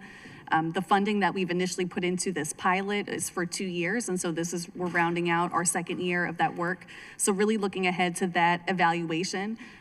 Some of the things that we've already started to hear from the school leadership in place at these schools is that they've seen impacts, whether it's for attendance for students who, they would most likely to be seen in those disciplinary situations, fewer disputes, fewer fights amongst our students, and some reductions in suspensions and expulsions. And so we really want to test that, I think, just to ensure that we can say this program is having an impact on those metrics and also the overall school culture. I think that's one of the other things that we're seeing just and hear often from our principal partners, that the school climate feels different, and there's this other partner there that's solely responsible for this kind of work, that's helping teach healthy conflict resolution and really checking in with students, even sometimes knocking on their doors at home to figure out where they are. And so in that sense, not to speak to the law enforcement side of it, but it's reducing some burden on our school staff who are there primarily to educate our students and giving them some solid partners in the work, who have credibility amongst our young people and who are responding really well, I would say, to this work that's new for our school system. I don't know if there's anything you'd add. So, like Director Mavrone has said, we've also taken a holistic approach by addressing certain needs of the students. One of our victim services team members was present in each of the 4 schools at least one day a week to provide on-site connections to resources. For instance, if their family had been dealing with loss of income due to like the federal shutdowns or something like that, connecting them to food resources. Because sometimes kids come to school, they have a bad day. And this is typically not a student who would engage in certain activities or behaviors, but because of other things going at home and not knowing who to turn to, but having that individual in the school along with the school-based violence staff to address those needs that aren't involving any kind of fighting or anything like that, but just other things that could lead to a potential outburst or has been significant in how the students and also the families have been responding. So, Councilman, for BPD, what I will say is, as the previous have talked about, it's all about collaboration. So, working with not only Monty, but the schools, school police, working with Dr. Brooks and Safe Passage, having the USTAT, where we work with the health department, as well as DJS. It's a partnership in addressing not only the systemic things that are happening inside of the schools, the neighborhoods that they spill out into, but also realizing that the trauma of the children themselves and what they're bringing to school. So I will say, in reference to what we're looking for as metrics, we're looking for decreases in reported incidents of violence within a 1-mile radius. We're looking into metrics in reference to increased school attendance and the decrease in delinquency, but we're also looking for a decrease in residential and business calls for service within that immediate area. And I appreciate that answer. My next question is about Safe Streets. And it says now, I guess from data sheets from 7, that you're now now above 81% staffing and have conducted more than 1,600 mediations. What has contributed most to stabilizing, one, the staffing, and more importantly, how are you measuring the quality or durability of those mediations as truly successful? Sure, and I may turn it after this to our CVI chief, Arnetta Shelton, to speak a little bit to the quality of the mediations, just some of the deep work that our team has done to work directly with staff. We want to make sure that the data that they're inputting is not only accurate, but that we're effective in the way we're capturing it, because most of their work is not behind a computer logging data, but we want to make sure we can fully understand the work that they are doing. Speaking specifically to the staffing level, it's been a lot about collaboration. Our team at Muncie, the CVI staff, they have done an amazing job on the ground working directly with not only our site staff at each of the sites, 10 sites across the city, but also doing work with our community-based providers with Center for Hope and Catholic Charities. So they have doubled down on recruitment. They have put their own metrics and reporting in place so that we can make sure with Catholic Charities and Center for Hope that we're working towards a goal of filling every single vacancy in the program. I've never seen a staffing level this high for Safe Streets. I'm incredibly proud of the work that our team's done to get here, because it's not just about subbing in anyone to these roles. It's really important that we get the right people who have community credibility and who can actually be effective in their work to mediate conflicts and disputes. So I would say collaboration, and as I mentioned in my remarks, that collaboration goes as well to the police department. When we send names for review, being able to get those back as quickly as possible so we can work through that process, because it probably does take, a minimum month and a half, 2 months to get someone from prospective candidate to hired, because of how intentional and thorough we are in that background process. I would like to turn it over to Chief Shelton just to speak a bit about the quality of the data and the mediations that you mentioned. Hello, Arnetta Shelton, Chief of CVI at Muncie. Just to add to what Director Meveronis has shared, just to outside of the data that is put into Apricot, we have a team, liaisons that go around to the sites that make sure that we have technical assistance providing each staff member, the violence interrupters, the site directors, just checking the validity of the data that's being put in, as well as if they know what a mediation is, if there needs to be mock canvassing, whatever it looks like, our team works diligently to make sure that they are operating into the regards of the program's cure violence model. Outside of that, we also have trainings. We have trainings for our new hire. We have refresher courses, making sure that staff are really up to date on how to track data, how to properly mediate a conflict. And so that work continues throughout their tenure in the program. And I'll add too, one of the things that has been incorporated is more professional development for the Safety Streets team, as far as the Emerging Leadership Academy, making sure they're connected to all the professional development to enhance not just their soft skills, their administrative skills, but also their skills that they use to mediate conflicts and things like that. Thank you. I really appreciate that. I just want to finish with, I know that this isn't the time and place to speak about everything that's been happening the last week. But one of the things I will say is when folks are home and they feel safe, when people are when people are looking at the crime numbers and rejoicing or celebrating that the city is safer, we have to always be reminded that this is about the people. Whether the numbers are good or bad is about the people of Baltimore. And so no one cares about election. No one cares about 4 and 6 years from now. No one cares about who gets credit. No one cares about egos. And so that goes to whoever it's supposed to go to. We have to make sure that this is people first and everything else is second. And so whatever needs to be done has to be done. But if we're seeing numbers continue to go down and we're seeing that everyone is doing a great job, we have to keep that going. And so any squabbles that everyone or anyone has must stop, because the people of Baltimore, we don't appreciate it, we don't want it, and frankly, we don't need it at a time like this. Thank you, Councilman. And I agree with you. Councilwoman Ramos. Thank you, Mr. Chair, and apologies for stepping out for a second. So if my question is repeated, just let me know.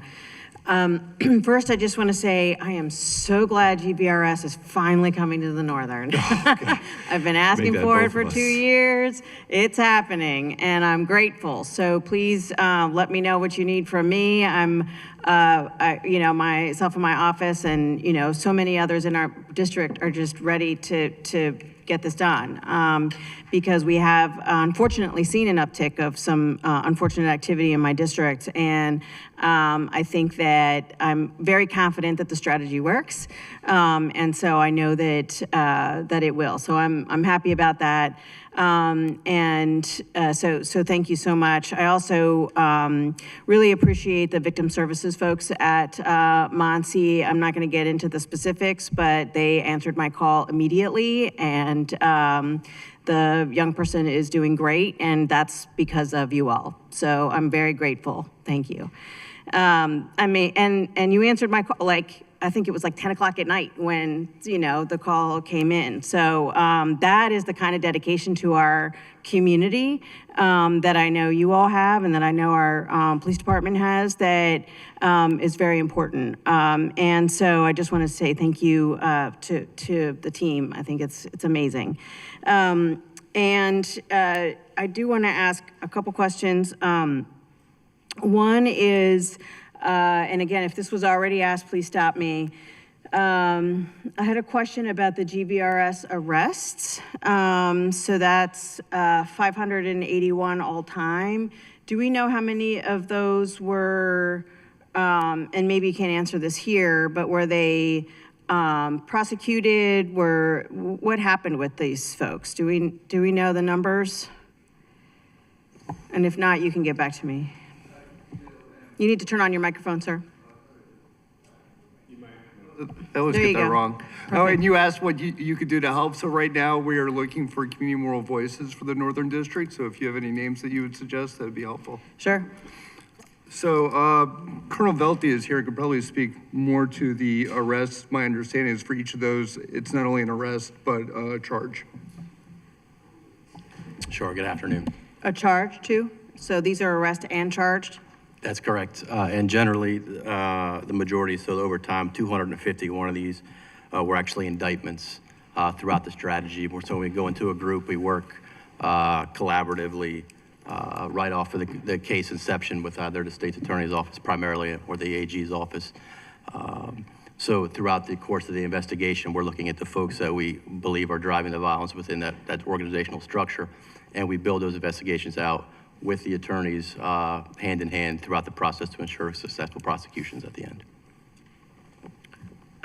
Well, I just want to point out how amazing the partnership is, right? This is a partnership with all of the various agencies that you had these types of results with this strategy with everybody involved. Because, the 245 indictments means that there's some people that should not be on the street anymore. And that is because so many people came together to make sure that happened. So I just wanted to make sure we had that number so that we can point it out, that the partnership is really important. And so, again, as my colleagues have said, this whole strategy is because of the partnership. And so we want to keep everybody involved. So I appreciate that.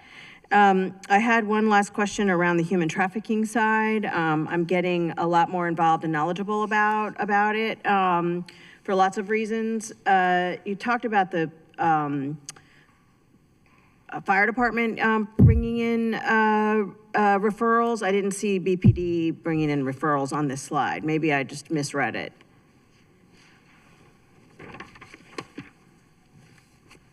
So this is specifically referrals the fire department's made to Bercy's Blue Dot program. Yeah. I'm not sure why that's only the fire department. That probably is not the only referral partner to the Blue Dot program. That's what I thought, yeah. I know So we have work- referral numbers, we can get that later. I'm actually gonna need a full briefing on the human trafficking side at some point. Okay. I'm happy to get you numbers, but I think that's because the Blue Dot program is like the nurses and all of the EMTs and that type of thing. So I think that's what that is. I can tell you BPD is very involved in human trafficking. I'm actually on the committee that Councilman Gray has about human trafficking, or that we meet on. And Councilman Porter actually has it, but we are on that. So the Blue Dot program is a medical program, which I understand, from Mercy. So, and we have had them here before. So that's why it's the fire department and not the police department. Okay, I got that. And also, Lieutenant Colonel Homan can address that too. Yeah, I would just say that once it gets to Blue Dot, it comes to BPD. So I don't know that we necessarily track specifically which referrals come from Blue Dot, but it ends up as a case that, our human trafficking team investigates. So yeah, really fantastic job on Blue Dot's part, Hansi, and, Tom Stack over there getting fire department personnel trained on what to see, right? Got it. Yeah, I'm looking forward to learning more. So just wanted to And highlight Councilwoman, just to add, I know recently we've done some trainings and have historically trained BPD around anti-human trafficking. We've done the same with our fire officials. We've done the same with our hospital officials. So there is a really great working partnership between MONSE and BPD, and I think we're looking at how we can fully leverage the service providers that we work with as well to be a partner to the work that BPD does to really get at the root of this issue. And so just appreciate your getting into this issue, your service, and happy to work on a briefing on that. Great. Councilwoman, just I don't want to belabor it, but, and happy to work with you and explain more as well, but just, ironically enough, we actually just recognized our human trafficking unit for a great year of productivity that they had. Yeah. Extreme amount of arrests this year in several different categories. So happy to share more of that with you at a later date, but looking forward to working with you on that. Thank you. Thank you. Thank you so much. I really appreciate your time and letting me ask questions, Mr. Chair. Just want to say again, I think that the work that GVRS and MONSE are doing are really just fabulous, and we just need this is an all hands on deck approach, and we really need everybody. So thank you. Thank you, Councilwoman. I'll jump into a question of my own. You guys are familiar with this question. This is the question about the open air drug market plan. We've been talking about this issue for a while. I want to thank you for sending over a response from the mayor on Friday. And I appreciate the attempt to pull together a response. I think it's still missing some pieces, and I would love to have a conversation with the mayor directly on this matter. I think the point that we're trying to resolve here is in instances where we are trying to strategically focus on open air drug markets. We definitely have a violence reduction plan. We definitely have an opioid response plan. We have these things that are geared toward other issues and initiatives, and certainly there is overlap between those components, but a concerted effort to eliminate drug activity in an area is something that we have not actually done. And while there's going to be some overlap in those strategies, the question I'm begging here is, what do we need to do in order to stop open air drug activity in certain areas? We've had folks come to this committee and complain about issues in their own neighborhoods, whether it be a drug corner or a much larger open air drug market. We've had folks come to the health committee hearings and talk about the open air drug market issues. Some folks were really incensed about some of the activity in Pigtown. And I think we're just looking for a solution, a concerted attempt to resolve exactly that issue. And while there's overlap, I think it's important to acknowledge that they are different issues. So once again, thank you for the letter. It is helpful. I think it does allow us begin to nail down some components of what may be relevant in a response. But we're still missing something there.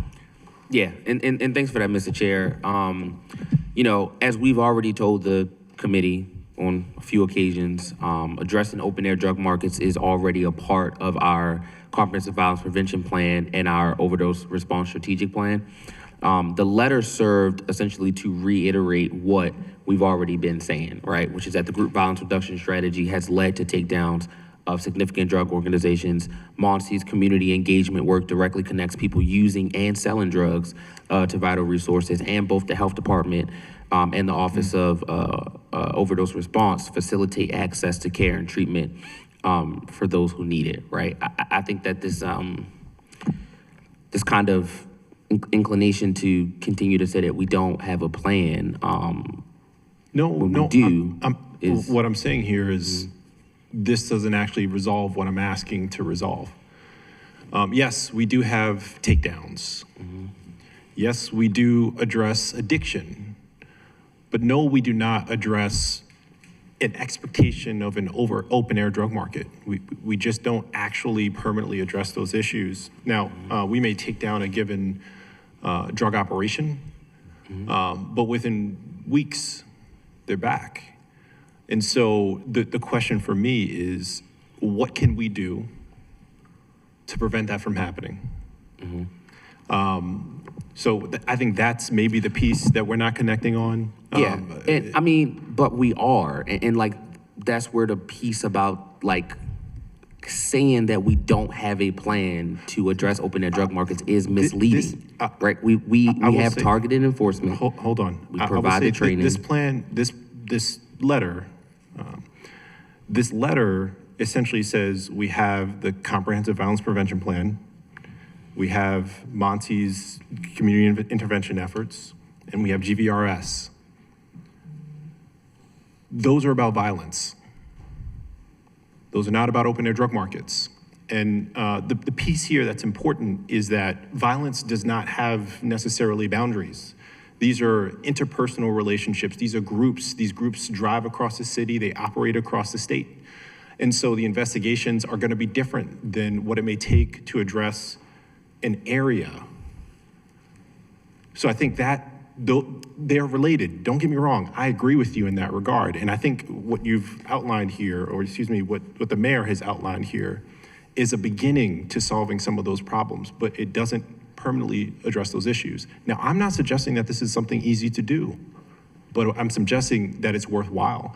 I'm suggesting that our constituents come to us and argue about this a lot.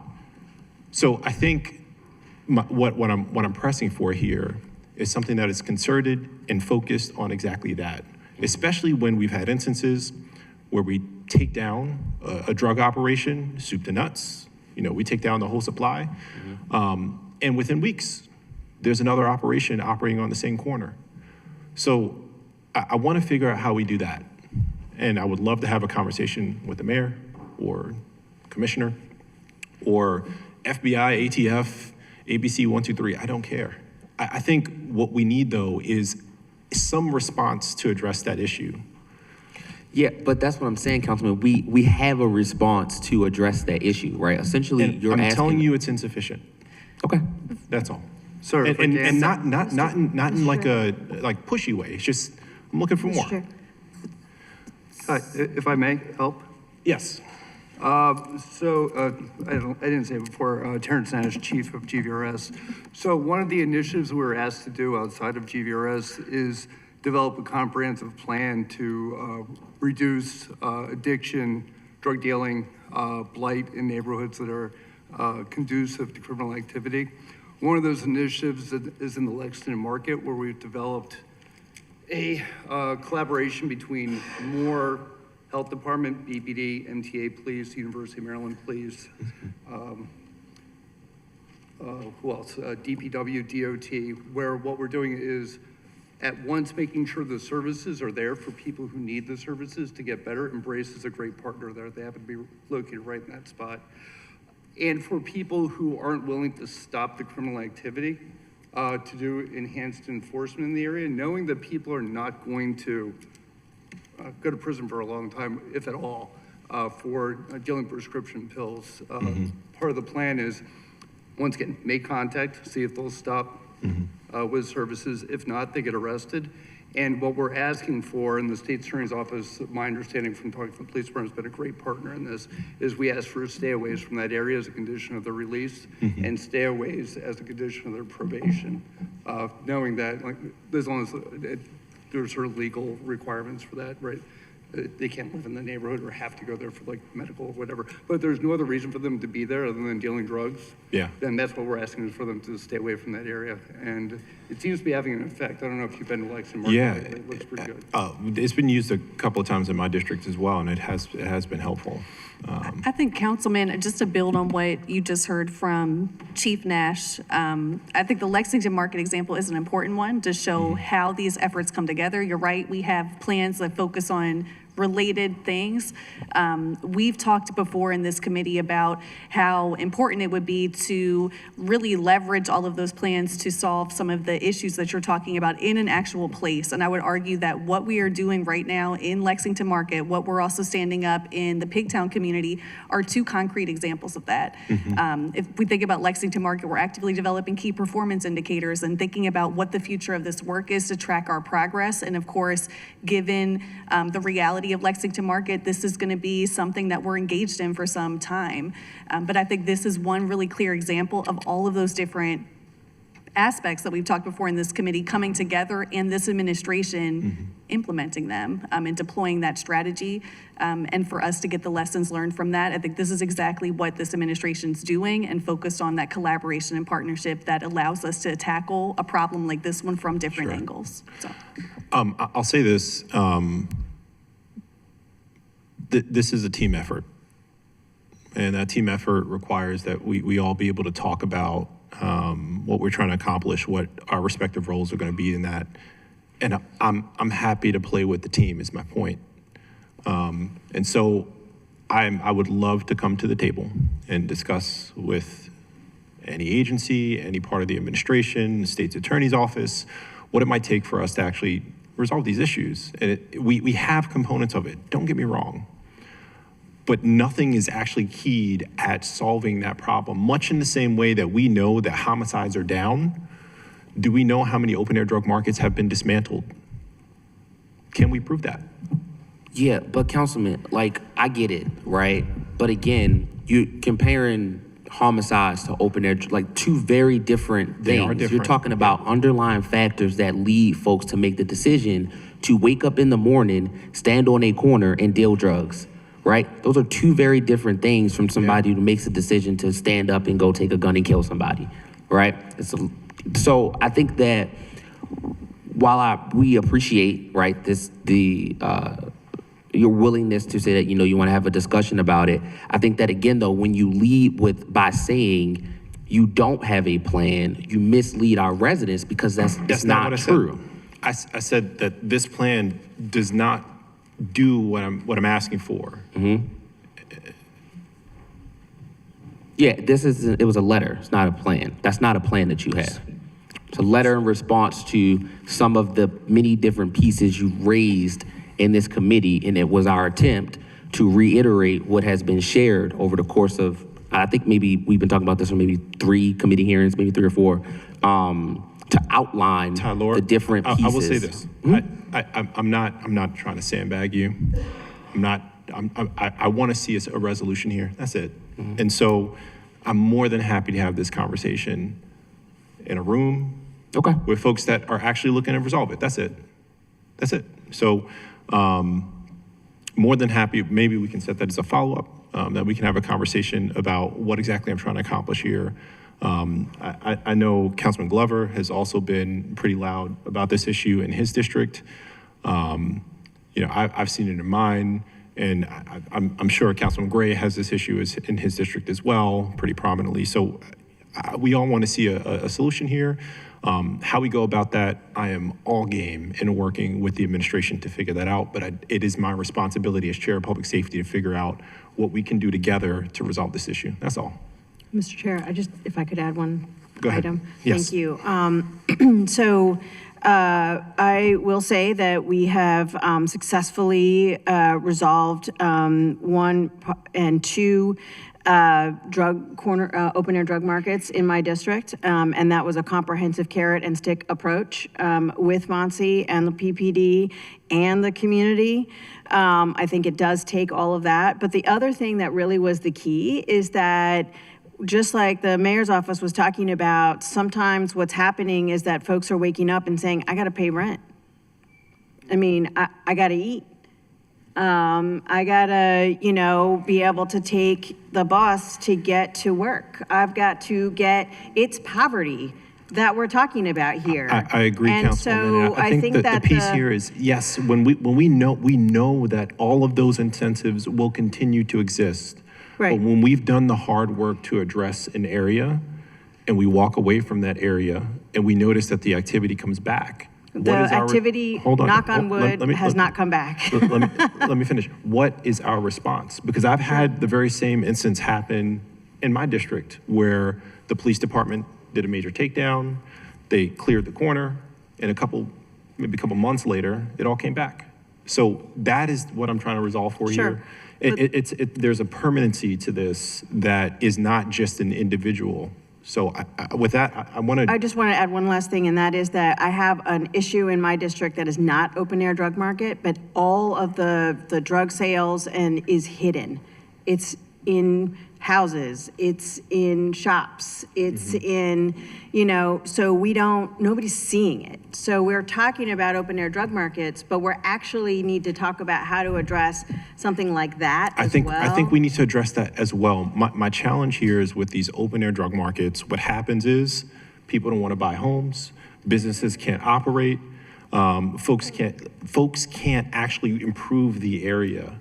And improving the area is what provides an economy that can support the folks that may be dealing. So we don't need to go down the rabbit hole. Once again, Tylor, we'll set up a time with whoever needs to be at the table, and I'm more than happy to work toward a solution. If I could just add one thing. So, Yes. I was a prosecutor for a long time, which all the prosecutors and police have seen it. When you just go after, and you've seen it too, when you just go after a drug chop and you arrest everybody and pull them out, it's like playing whack-a-mole. Somebody's going to come right back into that Right. area.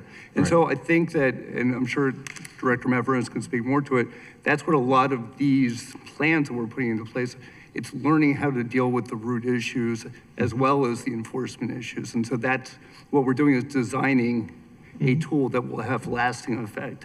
And what's happening in Lexington Market and some other places, we plan on taking to other places in the city, just like GVRS. We're creating a model that then can expand. So that's what I'm asking for. Councilman Glover, you have any questions? I just have a couple comments. So thank Sure. you, Mr. Chair. To kind of piggyback off what Councilwoman Ramos was saying earlier, like I gotta give credit where credit's due. Like we may have some of the open drug air markers in our district, but it's not what it was in the past, right? It's definitely a collaboration between Mossy, the police department, and also those community organizations that are coming together to partner to make those changes in our neighborhood. Again, this is an all hands-on approach, right? We have homeless issues in our district, right? Mossy deal with homeless issues, but they're not the mayor's office of homeless services, right? So it's a matter of just getting all the agencies together so we could be on one accord. And the reason why I say that is because we have, since we made the announcement of me having the hearing for the illegal marijuana shops, like immediately, police department came out, shut down many that were operating illegally. And the only way they're able to to shut down those that are operating illegally is with the community voicing their cries, right? So those conversations come to me, those conversations then go to Baltimore City Police Department, and then they act on the situation, right? They do their investigations. Mossy with Safe Streets has come to the neighborhood, have engaged with, many of the people that live in our community. And I'm only saying it because we're on the right path right now, right? And I don't want anybody to get distracted on anything else, like the media or whatever. We got to continue to keep doing the work that we're doing because, I'm one first to get out there and voice my opinion and be blunt about it. But I got to be honest, like we're really changing the trajectory of our neighborhood. Now, on the other hand, I would like to see, the GVRS like do a little more engagement, like in our community. I would like to see that. And, there's been times where I've gotten, calls about attending certain GVRS, like maybe engagement meetings, and it's kind of like at the last minute, right? If you could just give me that information a little bit in advance, it will help us also get the message out to the community as well. Because again, we are really doing the work, and I want us to stay focused on collaborating with these agencies and not let the media depict what it is that we're doing right and trying to make it wrong. So continue to keep doing what you guys are doing. You know, you have my support, but again, it has to be an all hands on deck approach to serving the crowds that we have in Baltimore City.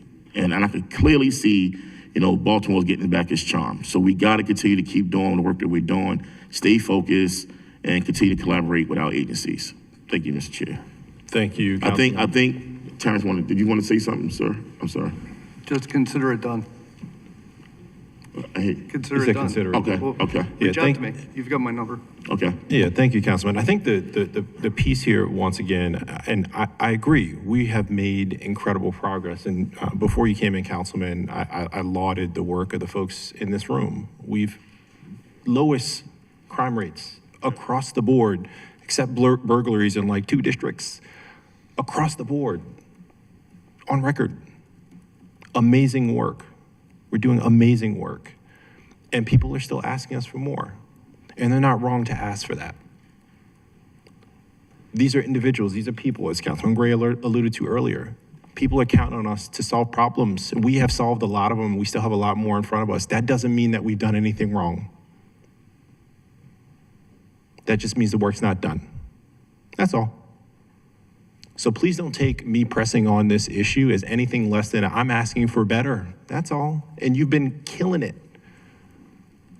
Director, you've been killing it. Commissioner, you've been killing it. I'm incredibly proud of you guys. But yes, we do need to address drug markets. We do need to address drug markets. And what I'm looking for is specific. I'm more than happy to figure out how to get there. That's all.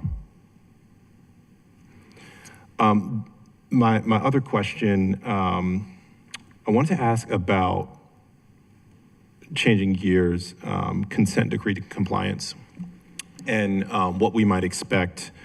We're about halfway toward compliance, roughly. What is our timeline? What are we expecting in the coming year? And when are we going to be done with the consent decree?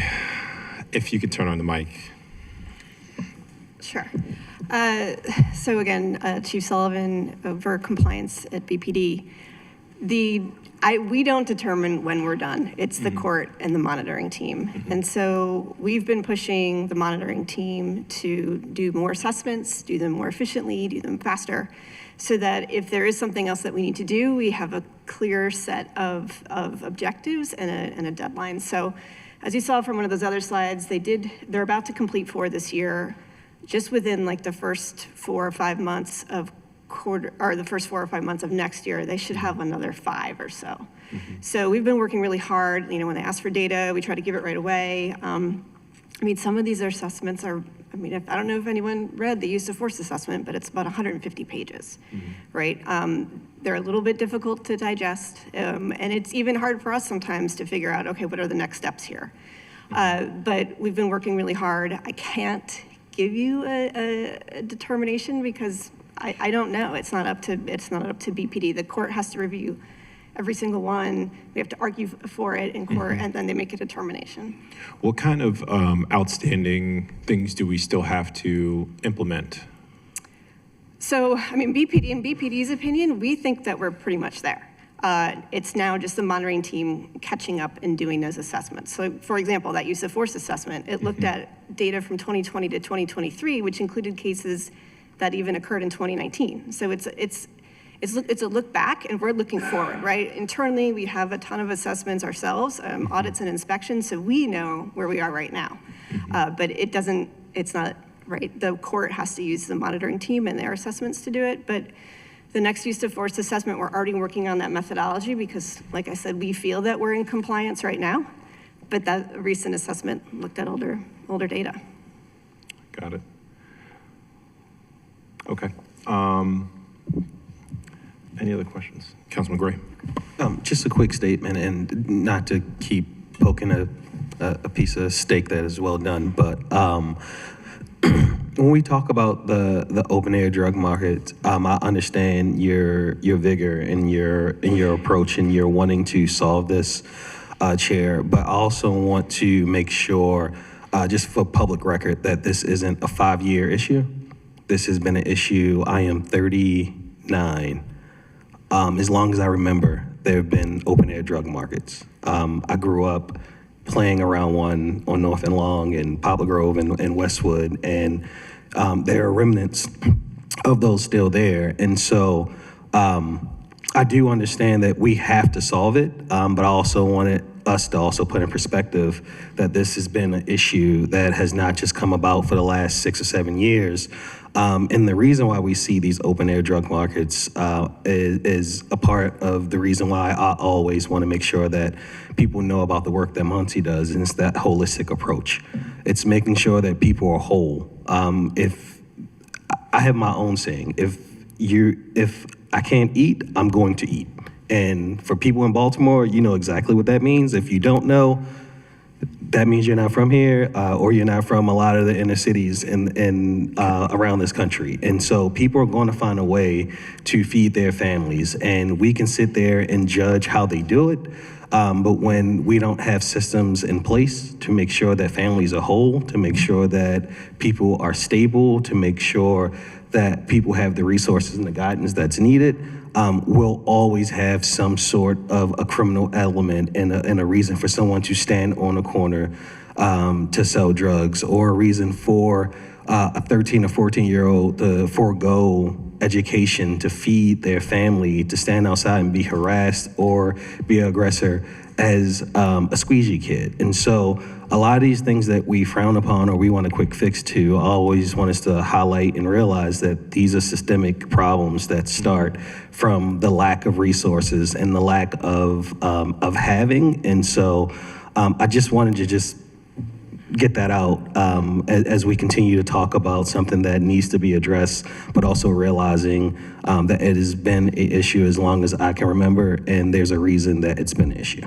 Yeah, I appreciate that, Councilman. And I think if you have watched the way that we've talked about in this committee, and certainly watched the way that I've talked about this issue, it's acknowledging that. It's acknowledging that this has been an issue for a very long time. There's no reason why we can't put together a plan to address it. We've had crime at historic highs for a very long time. It didn't start 5 years ago. We found a way to put forward a plan that we all had a part in to reduce crime.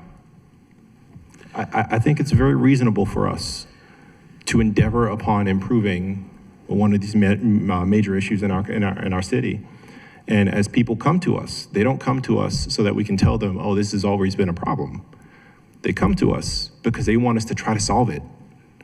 That's why we do this work. And so, you know, my pressure on the agencies in front of us today are because that's why we do this work. We don't do this work because it's easy. We don't do this work because somebody else did it. We don't do this work because it's done. We do it because there's more to be done. And so, once again, hats off to the folks in this room, on this team, the folks who are here and the folks who are not here. You guys are doing phenomenal work, historic work, some of the best work in this country. We're not done. We still have work to do. And that doesn't take away from the wins that we've had. It just means that our constituency are calling upon us to solve another problem. Because we've made so much progress in certain areas, yes, we can. We can finally focus on open air drug markets now that we're starting to see some historic declines in violent crime. We can actually solve we can actually solve some of these crimes because we're not overwhelmed by the number of homicides. So as we take away some of the problems, yes, we do have the capacity, we do have the intelligence, we do have the manpower to address these issues, and we should. Yeah, we're just not appreciative. Again, like you keep going back to the, now we can finally focus on a plan, right? That is to say that for the past year, the men and women of the Baltimore Police Department, the folks at Monsi, our community partners, have not been focused on disrupting this issue. That couldn't be further from the truth, right? And that's where, but Councilman, words matter. Disrupting is not the same as dismantling. Okay. Permanently. That's the difference. Yes, we have had takedowns. As I mentioned, in my district, our police department did great work, in part with federal partners and otherwise. Yes, but we have not dismantled. We have not cured those communities. We have not solved housing issues, business storefront issues, facade issues, vacancy issues. And yes, you're right, Councilman. Those are the reasons why those communities look that way. And people are coming to us to resolve those issues. We need to come forward with plans. How are we going to spur investment? How are we going to solve some of the issues with poverty and job creation and job preparedness so that these young men don't have to go to those corners and try to make a living? Mr. Chair, if I could just piggyback. Absolutely, yeah. So, and I agree, but again, you know, it takes time. And we got to keep in mind that, you know, Baltimore has hit a historical low in crime. And that has to do with, you know, there's a different generation of individuals that come around. There's a different administration that comes around as well, right? And we have an administration that has put their foot 100% in to curbing the crime. I mean, a mayor who was born and raised here his entire life, seen it when he was a kid. I've seen it my entire life, born and raised here as a kid. And I'm quick to say that I've seen the changes in Baltimore, right? Do we have some work to do? Absolutely. But we're working to get where we need to go, right? And again, it's going to take all of us together to make that happen. So as Councilman Gray was mentioning early on about the individuals standing on the corners and things of that nature, this is a whole new set of generation of individuals. Like, their parents have probably moved out of the city, doing some other things. These are just some new individuals coming in and setting up shop. But then we got to close down the shop. That's just how it has to go, right? But again, it's a holistic approach on solving this. And it's going to take each and every last agency, us as council members that represents this city, to work together. And us not keep pointing fingers because, again, we are headed in the right direction. Do more job opportunities need to come to the city? Yeah, but we got to have individuals that want to invest in Baltimore to bring more jobs to our city. But we're making it happen. So I agree with everything you said. We don't disagree. I just don't want to push the fact that, you know, we mentioned how the director and BPD were killing it, right? But it seemed like we're charging them, you know, as we kill it. Yeah, I'm asking them to kill it more. I'm asking, yes, yeah. And I think we're working in that direction. I think we are working in that direction, but I think also we have been squarely focused on bringing down the homicide rate. Let's be clear here. That has been the effort of this city over the last decade. How do we get down our homicide rate? That is going to be, you know, that has been the true testament of the effort of the state's attorney's office and the mayor's office. That has been the barometer, largely. I'll give one prime example, Mr. Chair. At one point in time, we bashed the heck out of the squeegee kids, right? I mean, we went ballistics with it. It was all over the media, I mean, everywhere. And we've seen it come to a halt, right? And now we're starting to see some new... Let me be clear. With a plan. What's the plan, exactly? So we have a plan now, right? And for the mayor put together a plan which we all can agree that we're seeing things change in Baltimore City. It's not going to happen overnight. It's not going to happen like Councilman Gray said in 5 years. Sure. But if we collectively continue to stick together and work together as a team, I think we can, you know, get the charm back in Baltimore in the way we want to see it, right? Yeah, I agree. But again, it's just a matter of time and a matter of us, I don't want to say the word being patient, but we've been patient for many of these administrations, and now we're at a point where we're actually saying crime in Baltimore dropped down, but we still have some work to do. Yeah. And we're working towards solving those issues as well. Yeah, no, I agree with you on all of those points. You haven't said a single thing I disagree with. I think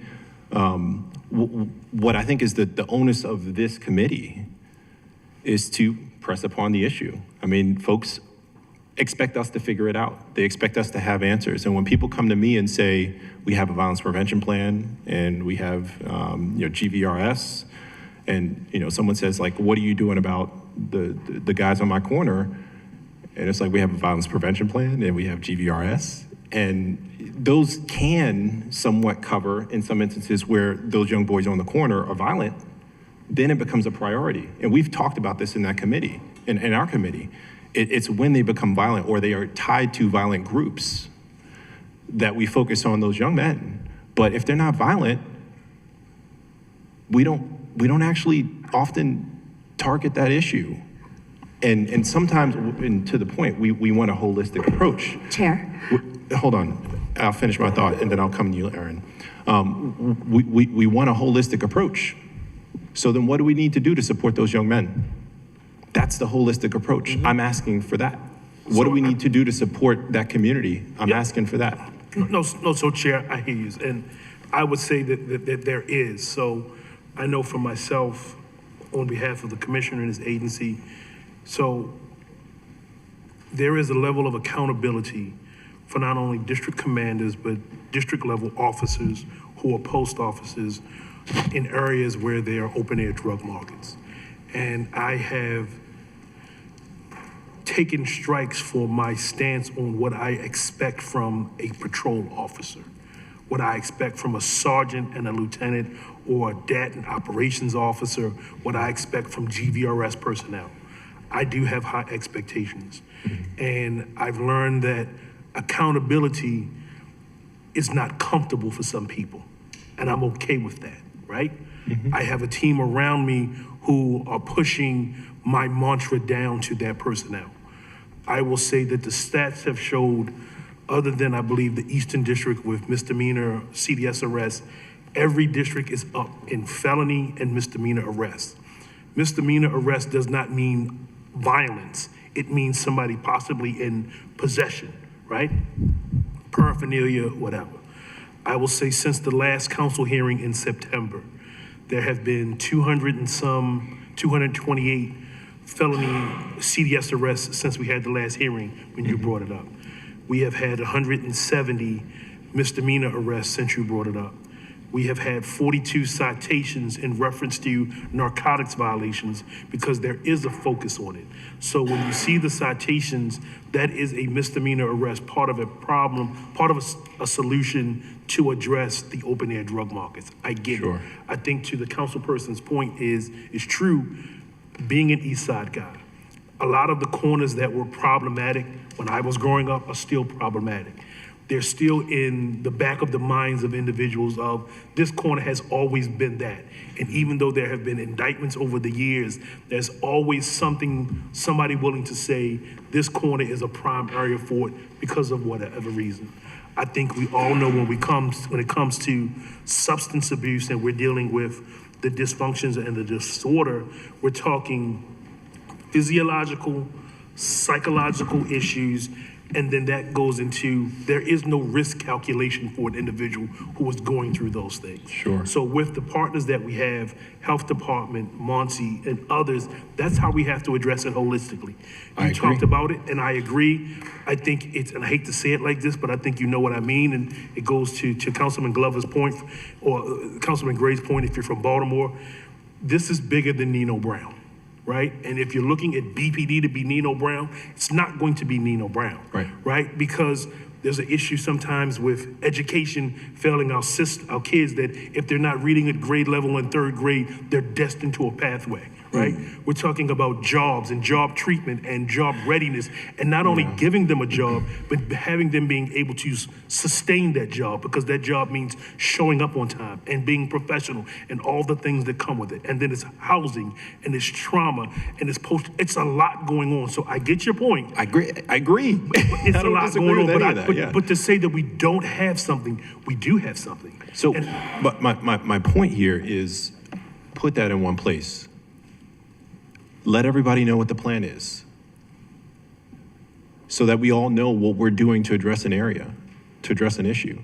I'm not suggesting, and I've certainly heard this be echoed in other places, but I've never suggested that we arrest our way out of this problem. I'm not looking for necessarily more CDS arrests. I'm not. I don't think that should be the bellwether of whether or not we've actually succeeded in this effort. Will it be part of the solution? Yes. But is that going to be the bellwether of whether or not we succeeded? Absolutely not. You know, so look, we're having a robust conversation. You guys know I like to talk. But ultimately what I want to see is solutions here. And I'm happy to work with all of you on those solutions. I will tell you, folks get very guarded on this issue. For some reason, I don't know why. But people just want to see answers. Even if we don't have the right answer, at least we're trying. That's all. That's what people want to see. So I'm here to help.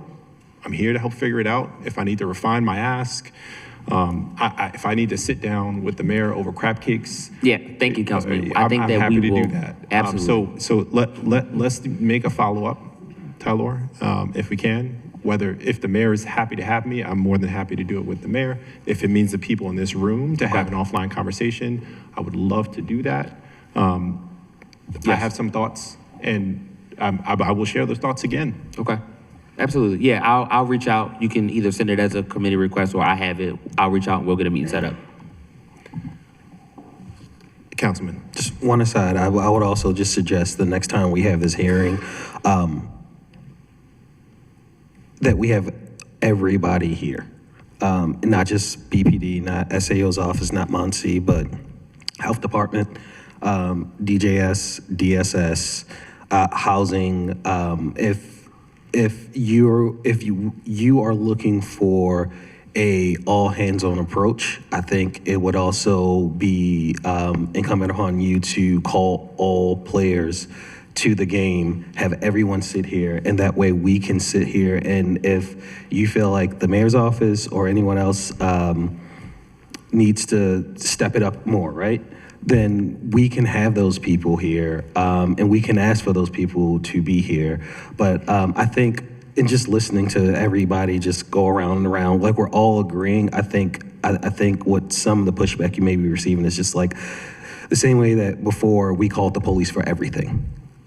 They're not the answer. We don't want them to be the, I don't want the police to be the answer for everything. They should not be the only factor to clear a corner. And I don't believe you're saying that, but it just sounds like that. And that's what it sounds like when it's coming off. And so refocusing the conversation on, once again, the holistic approach, because you know, no matter what you think the process is, or what, or how we got here, or you know, what works, what doesn't work, who gets credit, who doesn't get credit. I think at the end of the day, everyone being in the room and a holistic approach is how we got to the numbers that we've gotten to thus far, and how we are going to have to approach every major issue in this city. And so, Councilman, can I? Yeah. Yeah, I think, because I went down the whole rabbit hole where I explained before what I was looking for, and I listed a number of agencies of which we don't have enough space in this room to fill. It's housing, it's health. We've had the health commissioner here, and I asked the health commissioner about this component as well, and asked her to coordinate with BPD and MONSE on this matter. So I don't think a committee hearing is the place where we come up with a plan. I think a committee hearing is where we hold them accountable to it. A committee hearing is maybe where we review the plan, and that's what I'm hoping that we have here. That's what I'm asking for. But I think there needs to be an offline conversation, and somebody's got to steer the ship. It doesn't need to necessarily be the police department. It could be MONSE. It could be the health commissioner. I don't care who does it, but I agree with you. Yeah. All right. Can you just also make sure we add in the sheriff? Sheriff's office as well. Yeah. Yeah, that's a good point. And the state's attorney's office as well. All right. Any further questions? I want to thank you guys, and I'm going to end this on a high note. It's inspiring, really, to see how far we've come as a city.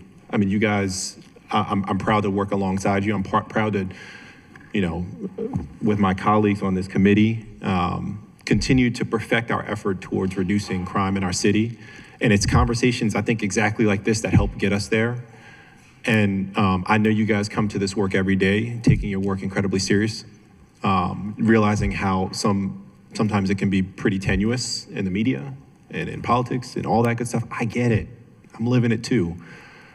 But we all have a task here, and you know, folks are counting on us. So you know, continue into the next year, doing this work at the highest capacity that you possibly can. I appreciate you, no matter how hard I am on you sometimes. I really do. And I think we have the best team in the country right here, and we should keep it up. So thank you. This hearing is in recess.